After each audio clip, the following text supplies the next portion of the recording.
Assalamu alaikum dear viewers, this is me Tanveer Ahmad, teacher at BHSS Yunsu.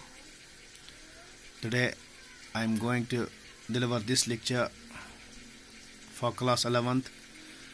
Subject is education and our topic is functions of family.